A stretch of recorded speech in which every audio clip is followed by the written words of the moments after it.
Good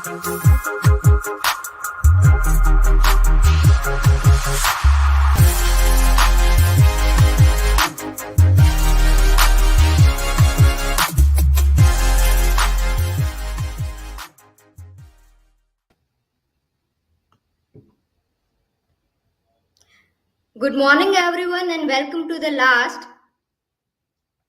eye-opening session of the Inspiro 4.0.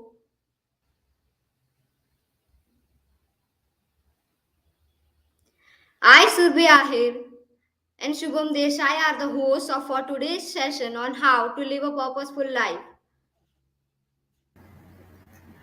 Well, Surbi, each and everyone from the audience were so eager to listen from the major and interact with him, but unfortunately, our beloved sir's health wasn't fine at the last moment and he couldn't join us due to some medical reasons.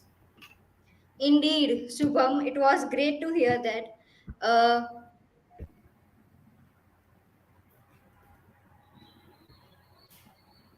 Now, we would like to welcome the Major Rakesh Sharma on the stage.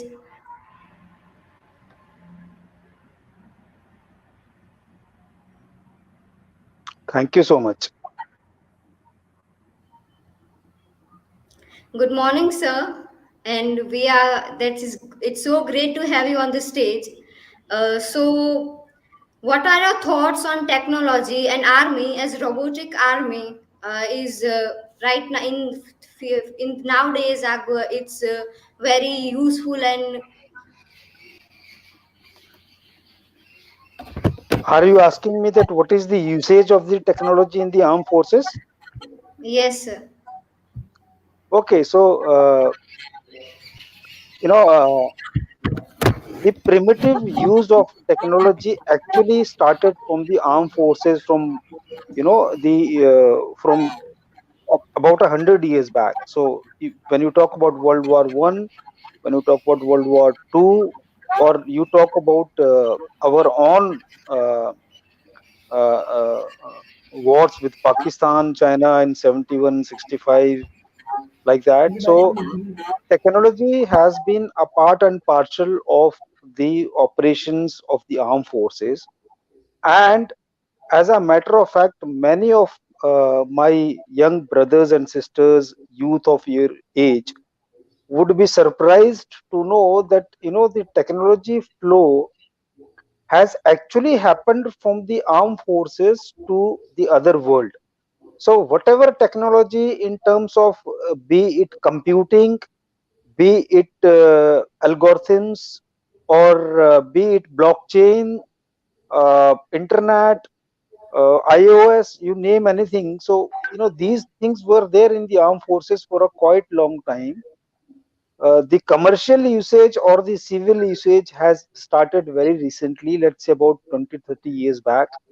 But armed forces is very well integrated with the technology from quite some time, which people are not aware, and it will continue to multiply in future also, as you see, be it the normal working in the armed forces, be the operations or wars. So technology is something which is very very significant and holds high importance in the armed forces. Yes, sir, very true, sir, very rightly said, sir. uh, Uh, sir, before proceeding further, like there are a few participants. You definitely don't need any introduction, sir, but there are a few participants, and we need to introduce to you, you to them. So, Sure. guys, first of all, Major was going to be the inaugural speaker of the event, but unfortunately, as Surbi said, there were some medical reasons. But the hero of our event is back up, fit and fine now. So he's here to provide an insightful session on how to live a purposeful life. Kargil war is a word full of emotions, and just by imagining the scenario, we get goosebumps, don't we? The bravery and courage reflected by our brave heroes is like always will be on our minds, and we are still unaware about its untold stories, the untold bravery, the untold sacrifices hundreds of our soldiers have made in order to keep us safe, in order to keep the whole nation protected.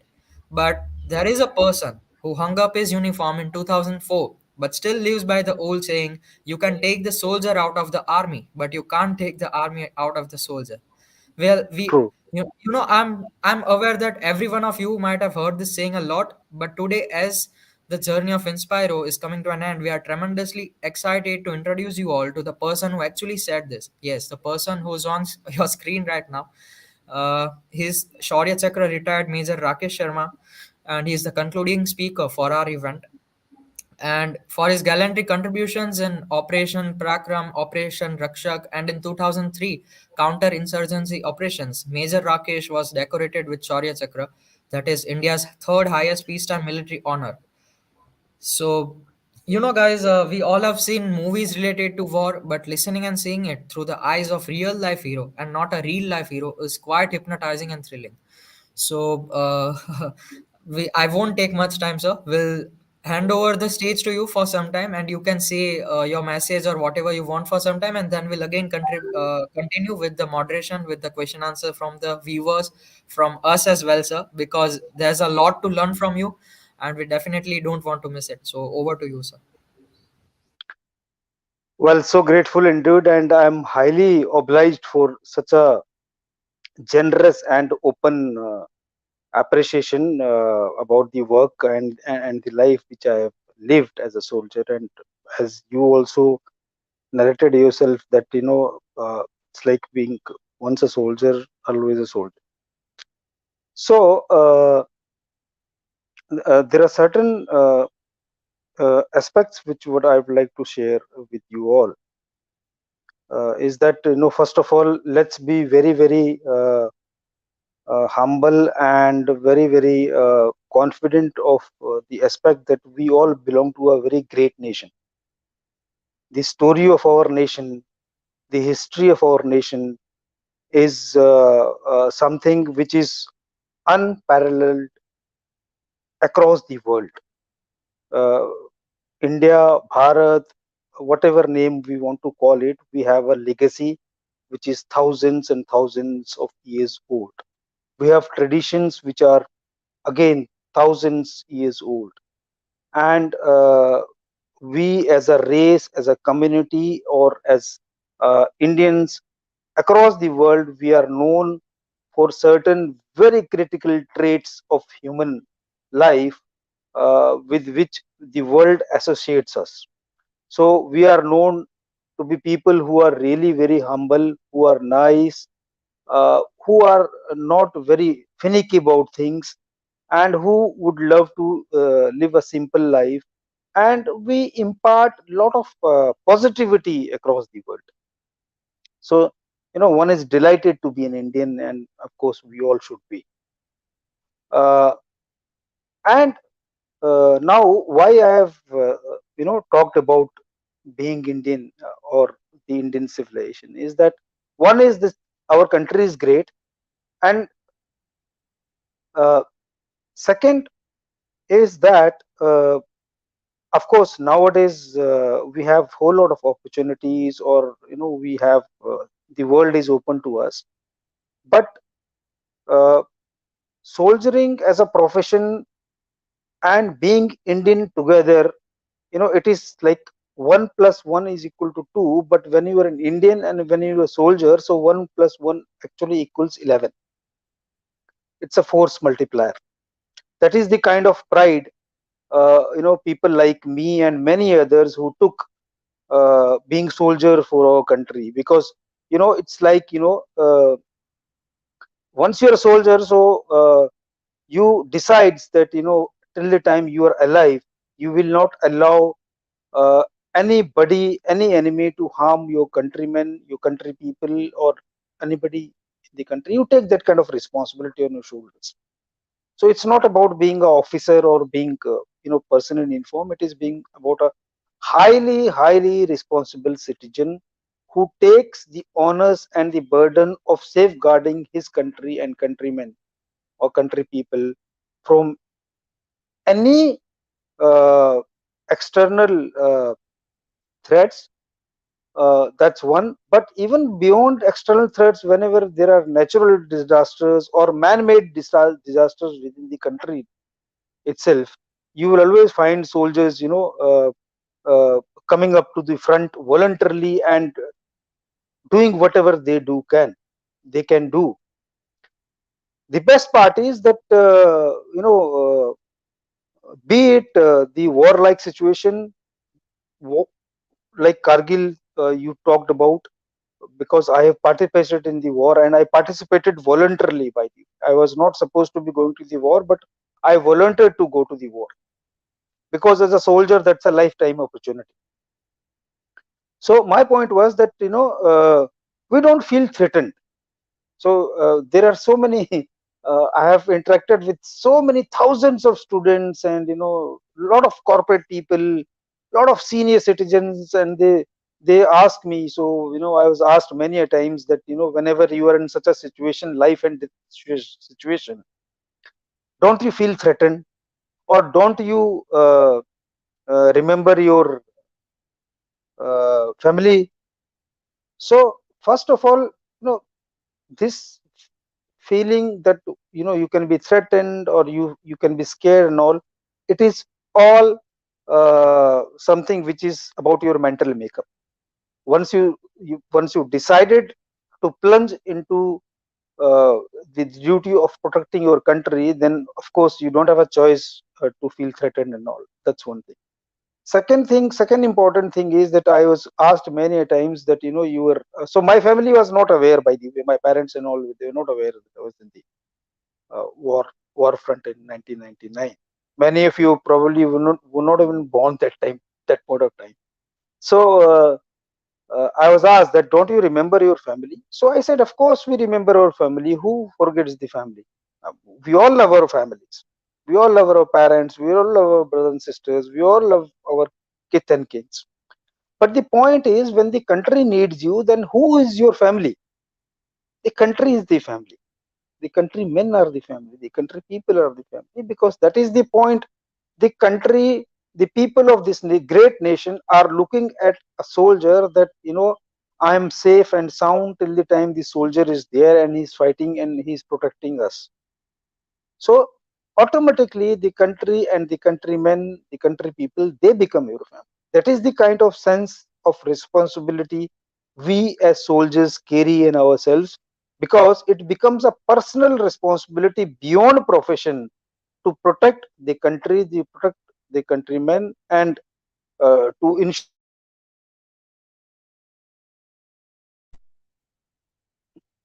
so the point which I was trying to drive home was that this is how the flow is, that you are a citizen of a great nation, and once you are a soldier of such a great nation, then uh, uh, you are much more worthy of doing good things, and one should do it. And this is what soldiering is all about, that you ensure that you live up to the expectation of the nations every time.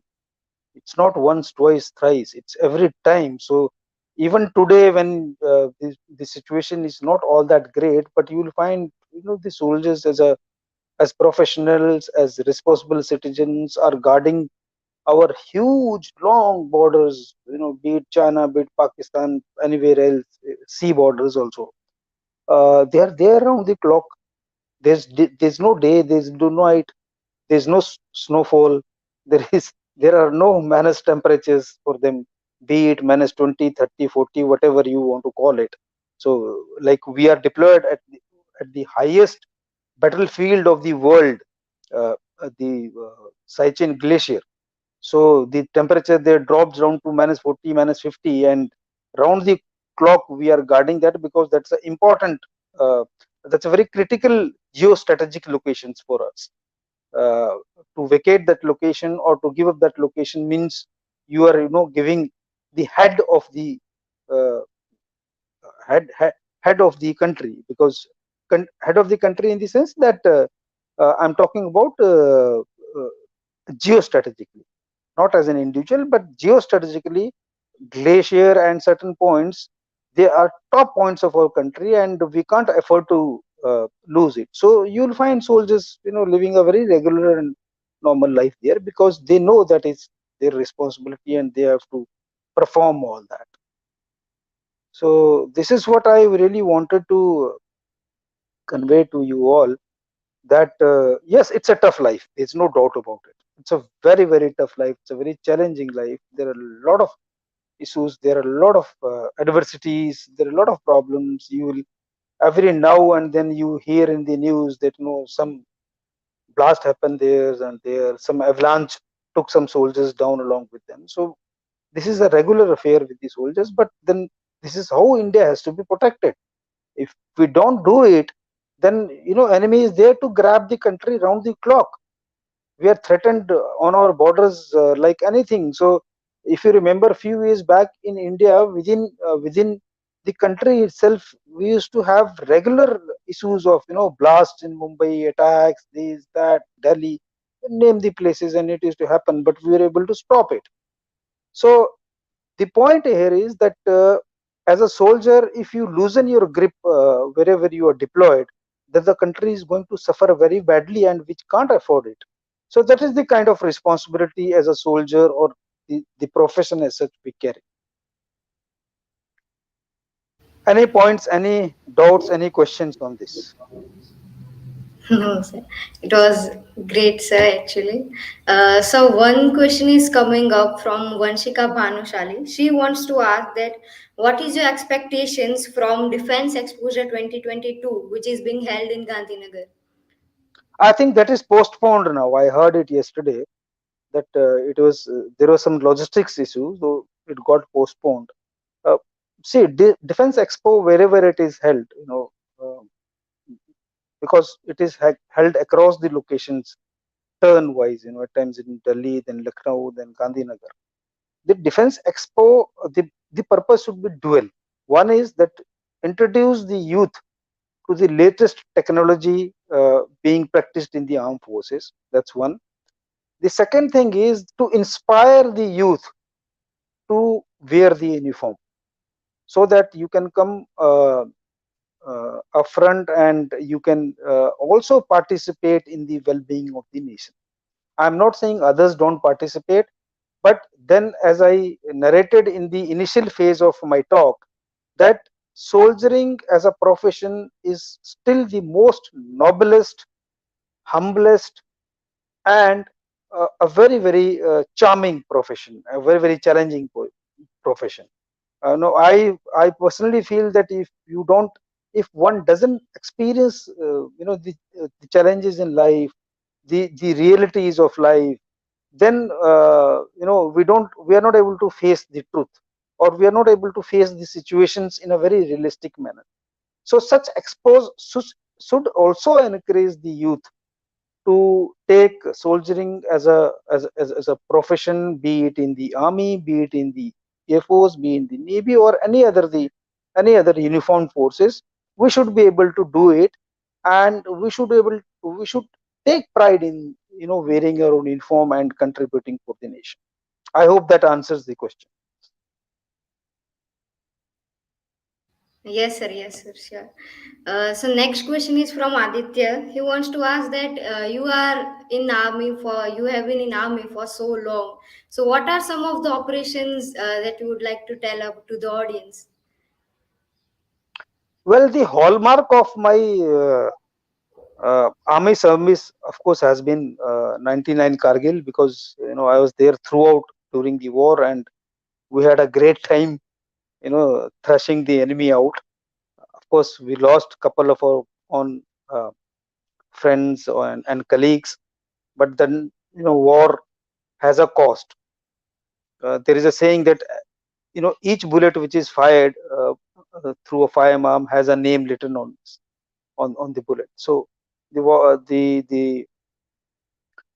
has a cost, and we have to be prepared to accept it mentally. Number one. Number two, besides Kargil, I may not be able to name exactly, because then I will be revealing a lot of locations or something like that. But the kind of operations which you see in Bollywood movies, like Udi, or Border, or certain other movies which you would have seen.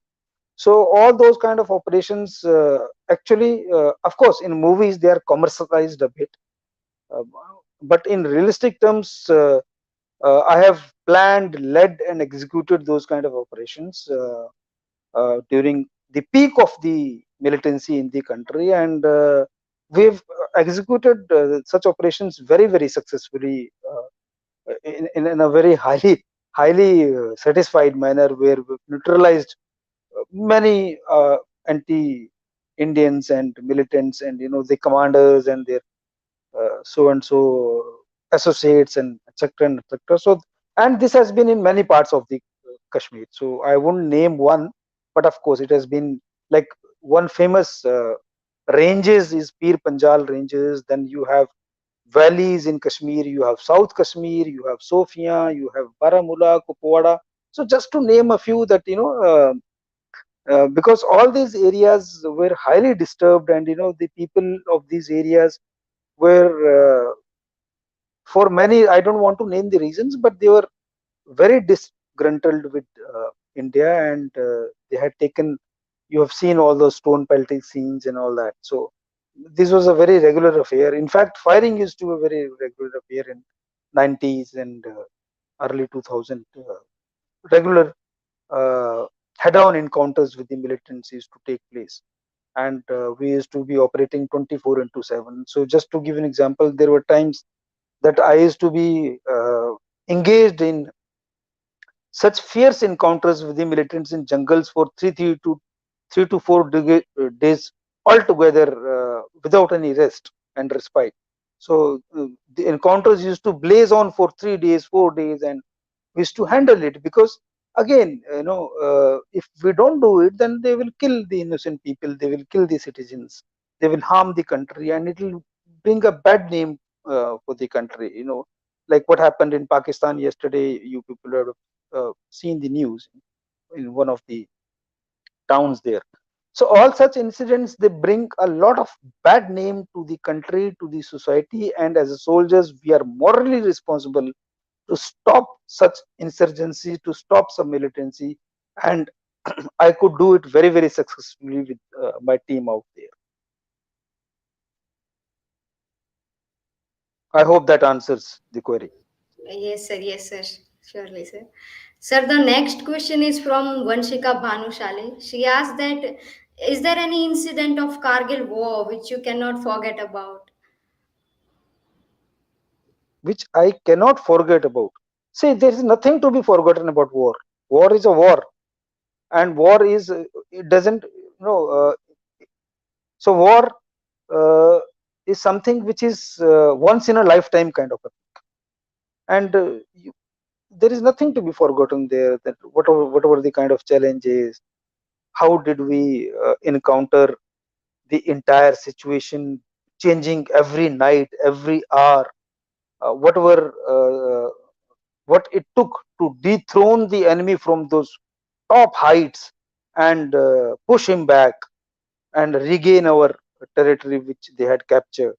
So there are a whole lot of it was about 3 months of active uh, war, or the uh, interchange of uh, firing, or the charge in terms of the ground operations.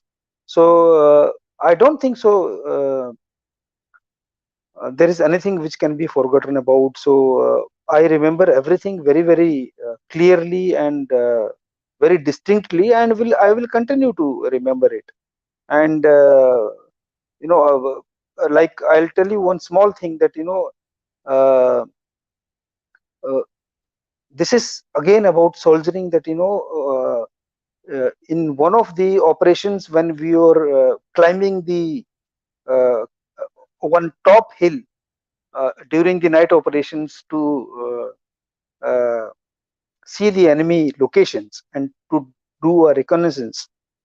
So one of our men, he got hit with the bullets, and it was all over his body, like starting from his shoulder, leg, and he was bullet ridden.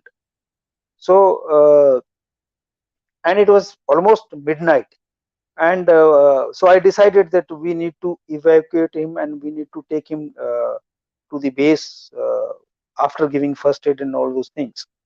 And we need to then thereafter make arrangements to send him for the hospital. But that guy refused to be evacuated.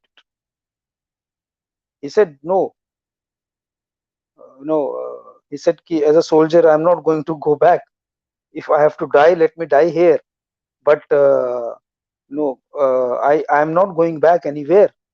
So that is the kind of motivation or the high moral people in the armed forces carry. Of course, somehow we were able to rescue him, and thereafter we got him operated and all. But 24 hours, it was a delay of 24 hours because it took us 24 hours to read the situation which the enemy had occupied, and thereafter to withdraw and to make our plan to attack and all. So 24 hours of delay could have costed his life, like many others who sacrificed their lives during the operations. He could have also one of those, but he refused to be evacuated. He refused to go down. He said, no. So thereafter, eventually we got him back. Then we treated him. He was in coma for 3 days after that, and thereafter he revived and he got back into life. But he refused to be, evacuated from the operational area. So that is the kind of incident. Those now these are the incidents you can't ever forget in your life till the time you will always remember. This was the level of motivation. And who is this guy? He is simply a soldier whose 10th pass from some village of Rajasthan, and who hasn't had very good education, who doesn't have much exposure to the society what is open. But the distinction or the differentiating factor is that this person feels as a soldier very responsible for the protection of the country and its uh, countrymen. Yes, yes. I'm sure that motivates a lot of a young generation here to join army and to serve their nation. Sure. So the next question is from Mahabhadra Shah. He wants to ask that what is your vision and message for this younger generation? Well, I want to so that's a very important question, by the way. And this question uh, is something which can really impact a lot of lives. Uh, so I have been interacting with students community for quite some time now across the country. I have gone to villages, I have gone to cities, I have gone to towns, and large interactions.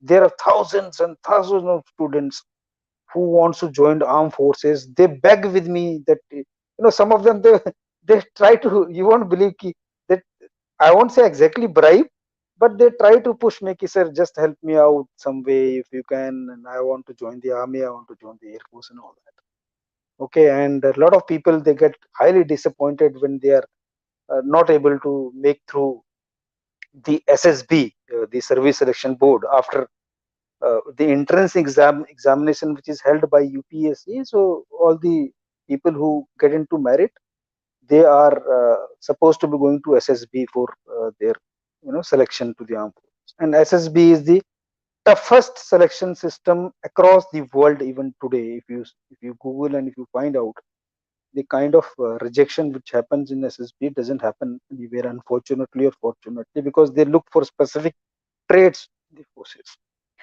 So the point here is that lakhs of them, they want to join the forces, they are not able to join it. So what?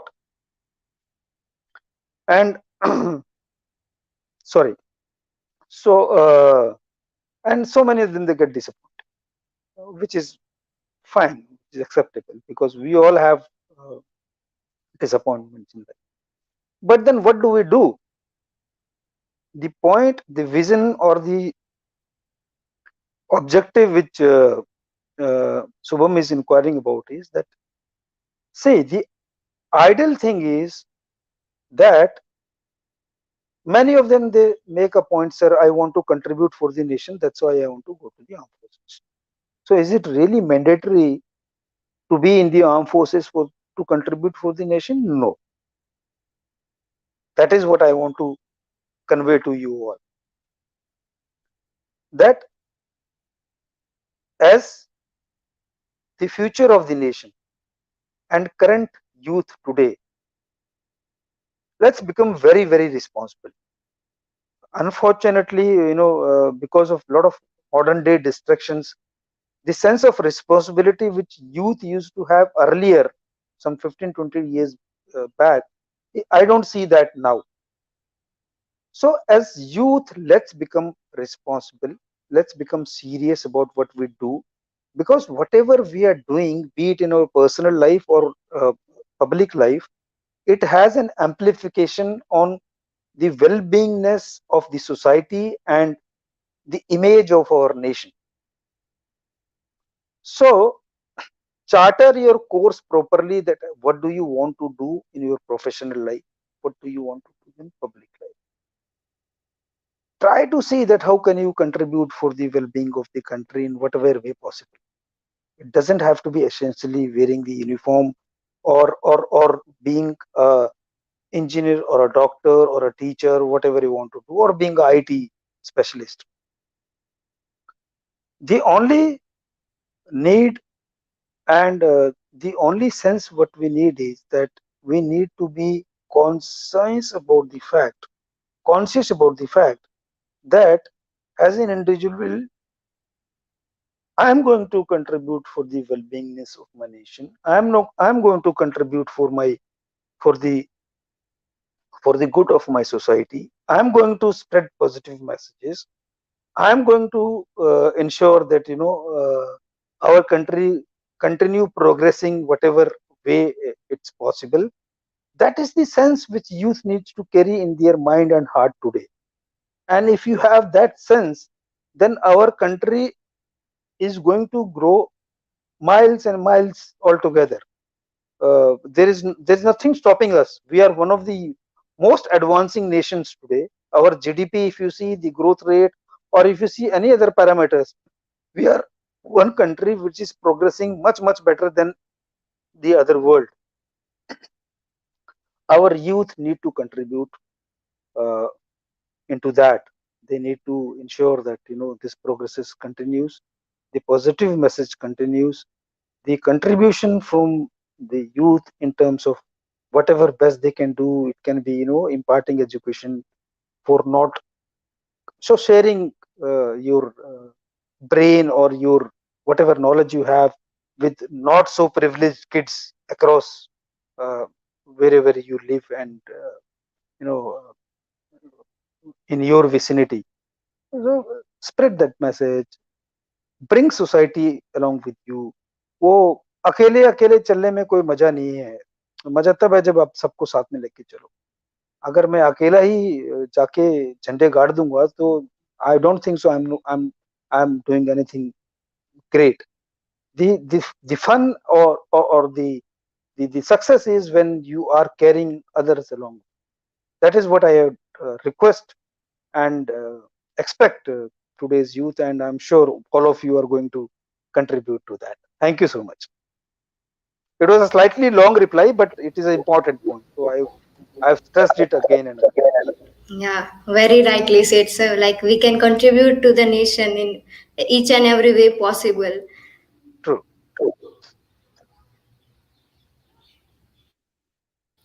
So the next question is from Hatim Barmal. He wants to ask that which army morals do you think are most important and should be followed by everyone? Well, again, very nice question. Thank you so much, Hatim. So as a as a as people in the uniform forces or people from the armed forces, we definitely, there are two three aspects which I want to highlight. Is that one, of course, uh, we are very very conscious about the fact that the image and the reputation of a country comes first. So as they say that your country comes, the nation comes first and foremost every time. So I want you all to remember this, that nation comes first every time.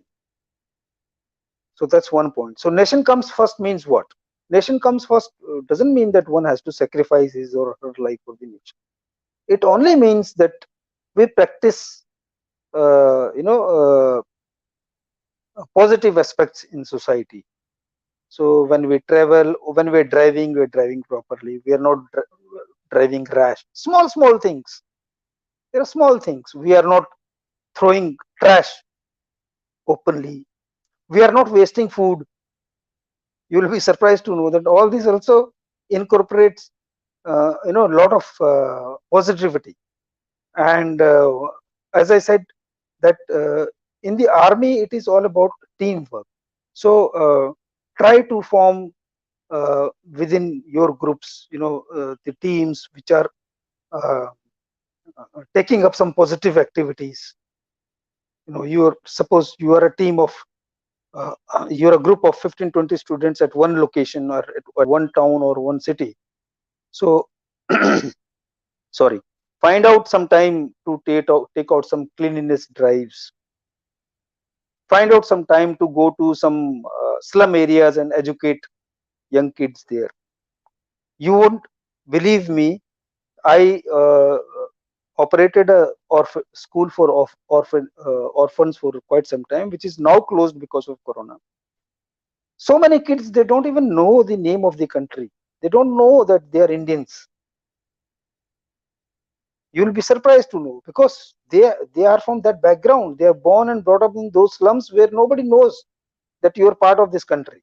So go around, teach them, groom them. You'll be doing whole lot of good for the country. And again, in simple one sentence, uh, as army personnel, have to just find, you have to just exercise your brain that what is it which you can do for the well-being of your nation, and you have lived up to the morals of the armed forces. That is what we all do in the army. What we do is that, this is how I need to protect my country, and that this is how I need to ensure that, my practices are taken very positively by the society everywhere. And thereafter it is all, it happens naturally. Thereafter, the world conspires, as they say, to make your things go move ahead, because the positive message spreads like anything. So that's what I would request all of you. Thank you, Atim. Yes, sir. It was a great answer, sir.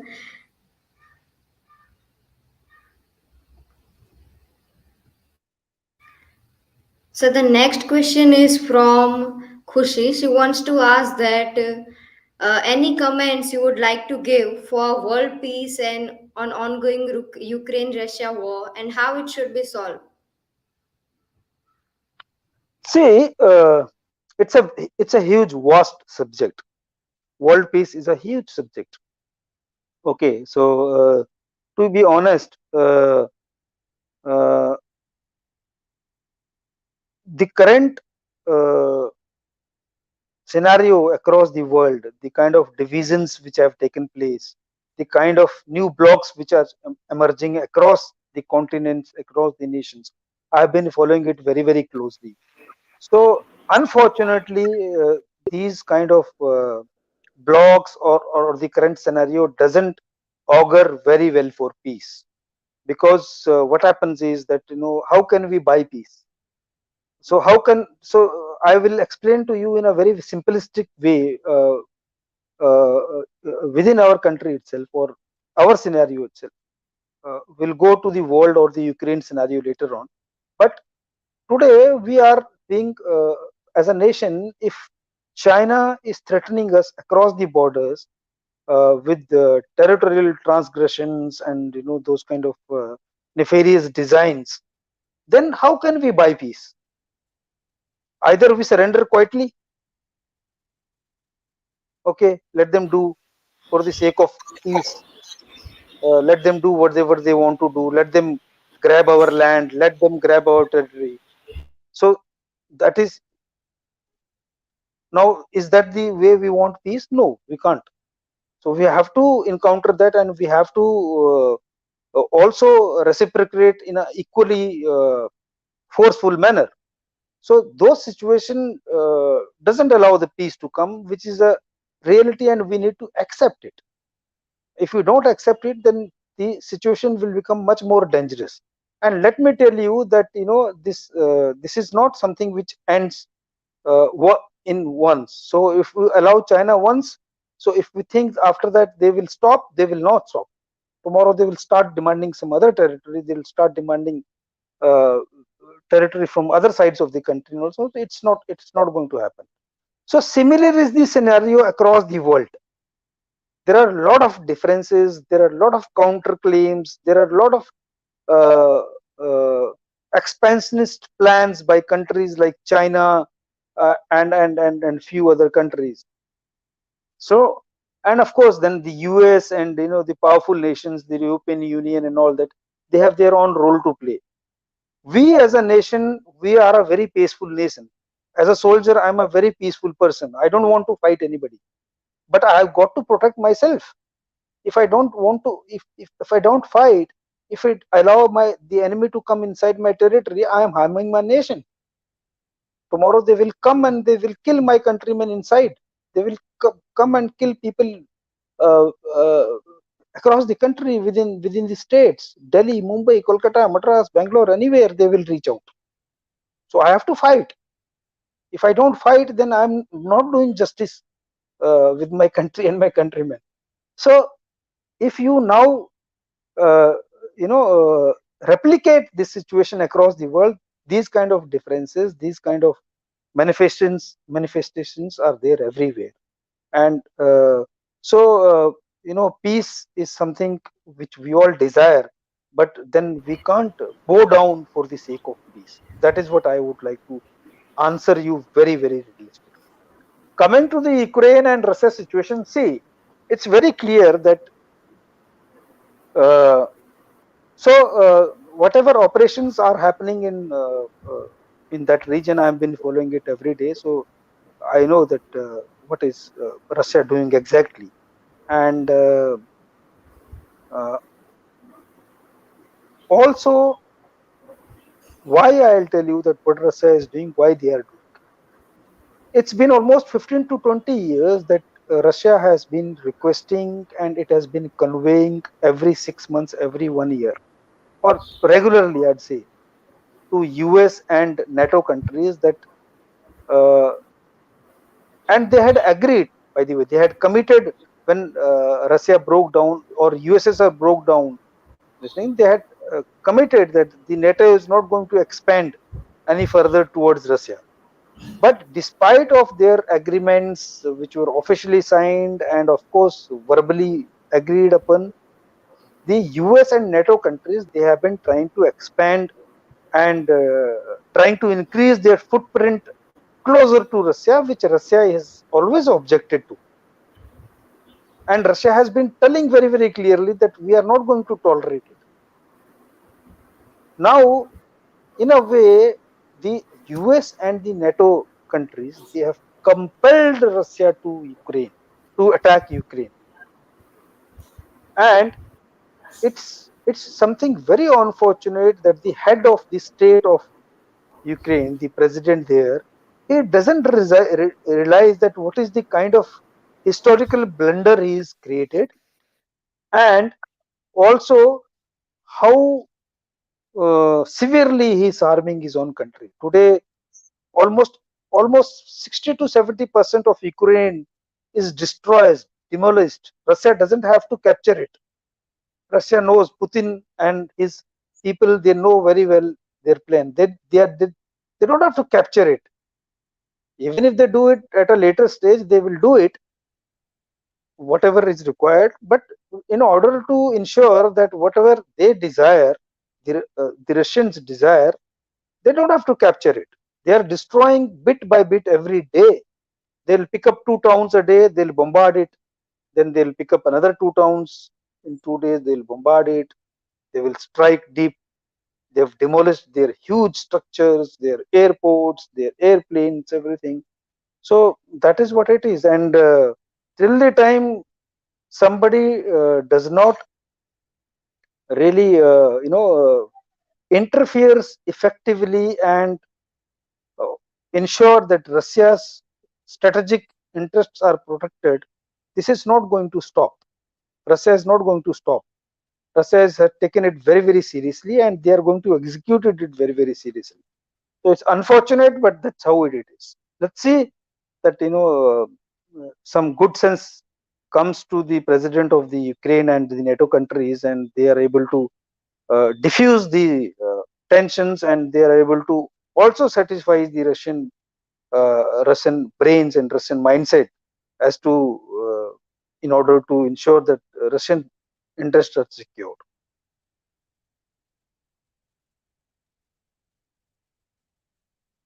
Yeah, anything more on this?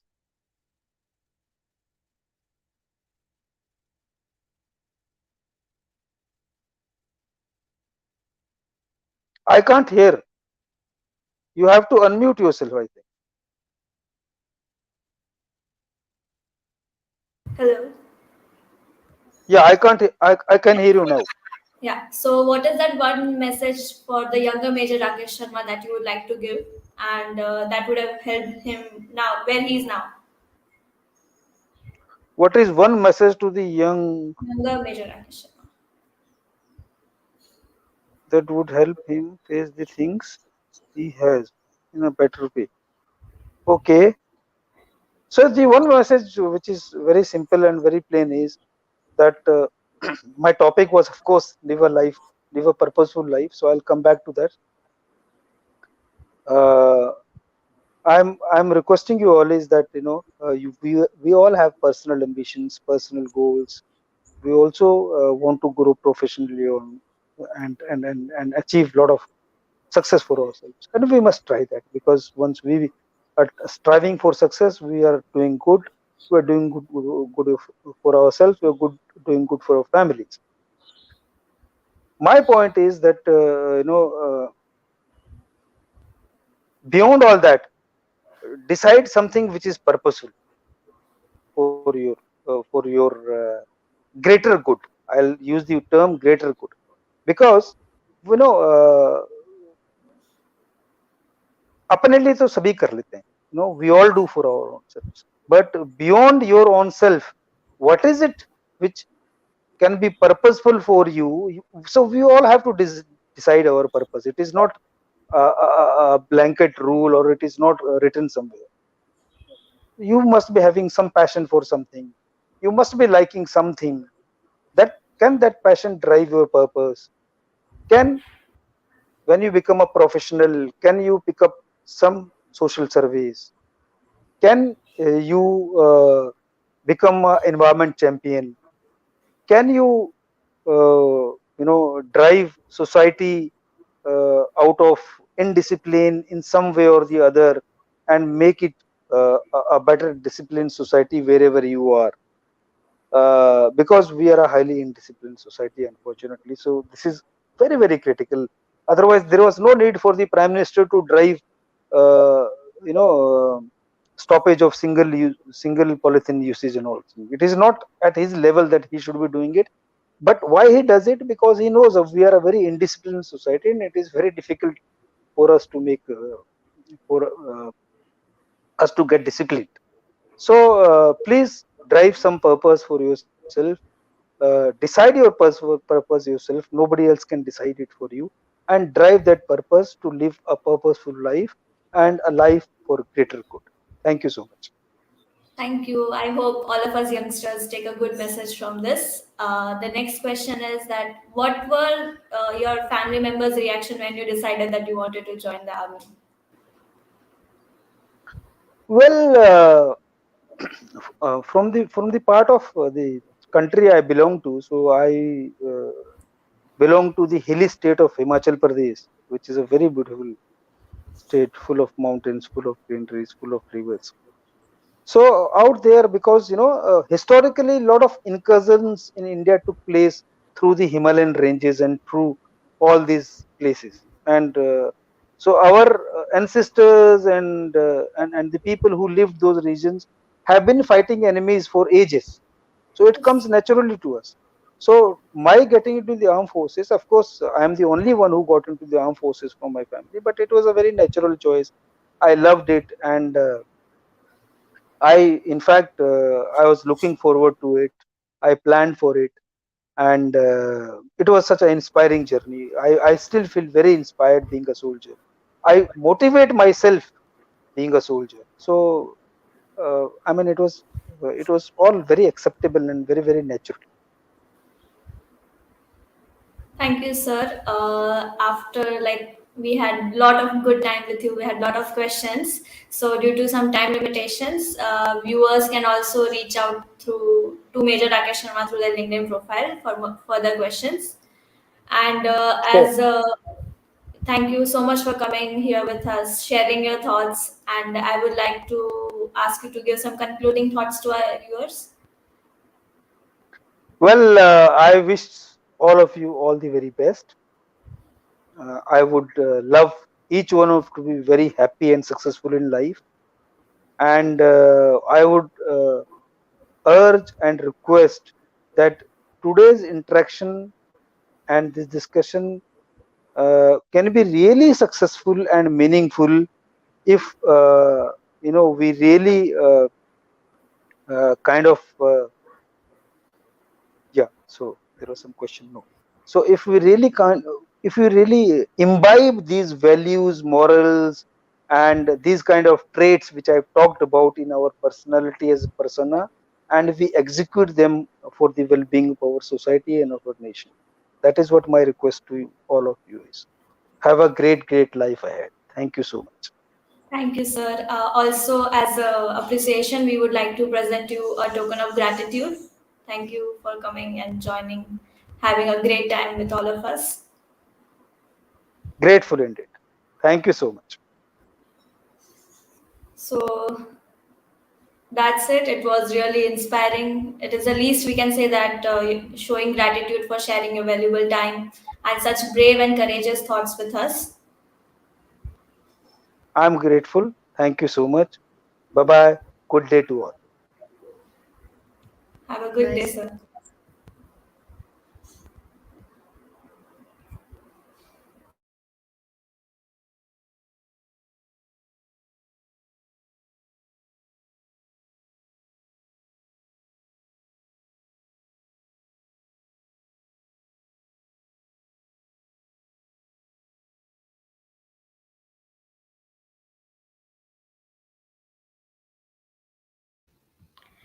Thank you, everyone. Thank you to the audience and the viewers for joining the session. And it was great, and it was all because of you that Inspiro 4.0 has been successful.